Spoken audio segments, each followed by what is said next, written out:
Well, hello out there to all of you seekers of literary escapism, and welcome to my channel, where I sit among my dolls for absolutely no apparent reason whatsoever and talk about the books I like. My name is Daniel, and I am the Barbie Book Boy.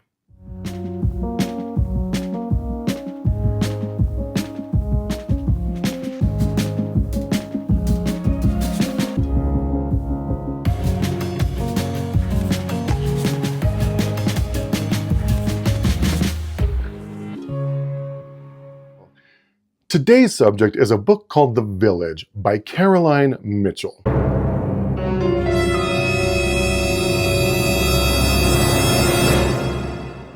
Which is a thriller built on one of literature's most reliable truths. If a town is described as sleepy, then something unspeakable has definitely happened there. So this book centers around a disappearance that is the stuff of pure gold for true crime enthusiasts. 10 years ago, the Harper family vanishes from Ivy Cottage into absolute nothingness. And the circumstances are certainly suspect, because their cottage was left completely normal, as though nothing unusual at all had happened. The TV was on, the kitchen sink was left running, the oven was preheating, and someone, it seemed like, had been getting some cookies ready for baking. So 10 years later, the quiet little village of Nybrook has become famous for this mystery, which I feel like true crime stuff is kind of the worst thing that your village can become famous for. You never want your town's Wikipedia page to start with notorious for ... That's not branding, that's a warning label. And inevitably, this mystery attracts a slew of true crime enthusiasts to their little tiny sleepy quiet village over the years, much to the annoyance and suspicion of the villagers. Then enter Naomi, a true crime journalist whose interest in the Harper family disappearance is not just simply casual curiosity. This is obsession with a capital O. This is investigation fixation. She's a true crime junkie with a passion for baking, the most dangerous kind. Which for me, as someone who isn't really a true crime person, I found some of her actions and motivations to be a little difficult to understand.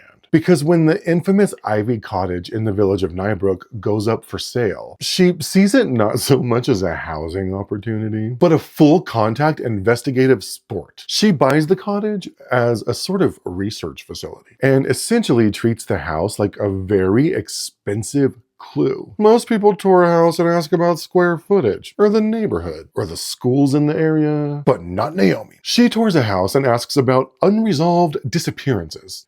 Different priorities, I guess. So, Naomi relocates her new husband and her surly stepdaughter into the very place where everything went wrong for the missing Harper family. Without quite explaining the history of Ivy Cottage and the Harper family's disappearance to her new husband and stepdaughter. Because nothing says responsible adult like real estate-based doom, which already tells you that we are dealing with a person who believes in the power of selective disclosure. And the village of Nybrook. Oh, Nybrook.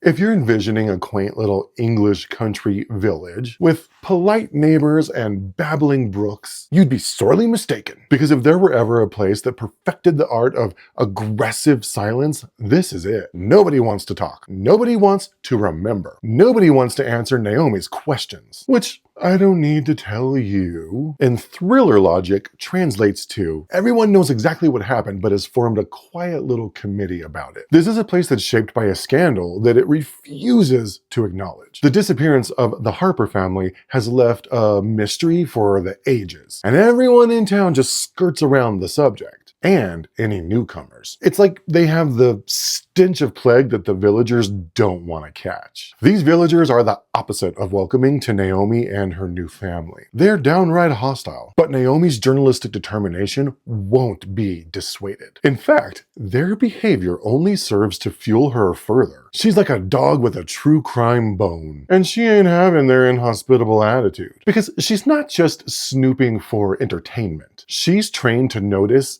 inconsistencies, to catalog silences. She treats their behavior as confirmation that she's on the right track. It's clear to Naomi that all of the villagers are hiding something. But what she's also starting to suspect is that she and her new family might be in danger, which you'd think would make Naomi super happy since she just loves true crime so much.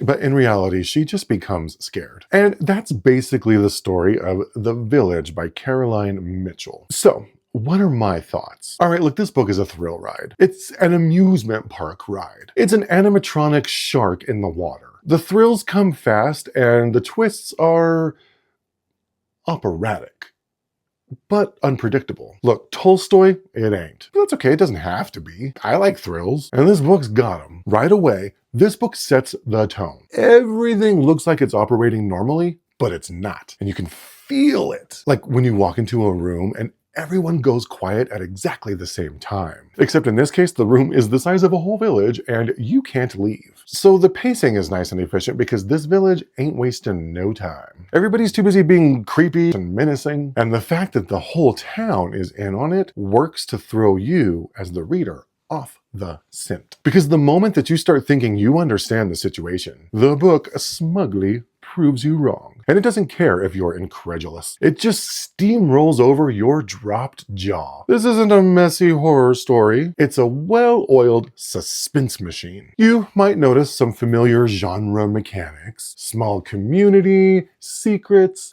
tension building, but Caroline Mitchell executes them so cleanly that you don't mind. It's like watching a magician do a classic trick perfectly. You know the trick exists, but you still applaud. And by the end, you feel this weird mix of satisfaction and a little bit of disbelief. In this book, we aren't getting yelled at, we're not getting startled out of our chair, but you're still quietly stewing about every angle and all the various things that needed to happen in order for the twists in this book to work. And isn't that the mark of a good psychological thriller, I ask you? Subtle suspicion that sneaks up on you while you think you've got it all figured out. So bottom line, The Village by Caroline Mitchell is smart, suspenseful, and menacing. It exists purely to take you on a roller coaster ride. And it forces you to throw your hands in the air when you're on the upside down loop. Thank you so much for watching. I'm going to be doing these little book review videos weekly, so if this is your thing, then stay tuned. Oh, yeah. Don't forget to like, comment, and subscribe. Tell me how you feel about true crime. Are you one of those people who puts it on to go to sleep? Would you deliberately buy a cabin knowing it was the scene of an infamous unsolved mystery? All right, that's it for me. Be sure to stay tuned for more literary misadventures, and I'll see you in the next one. Bye!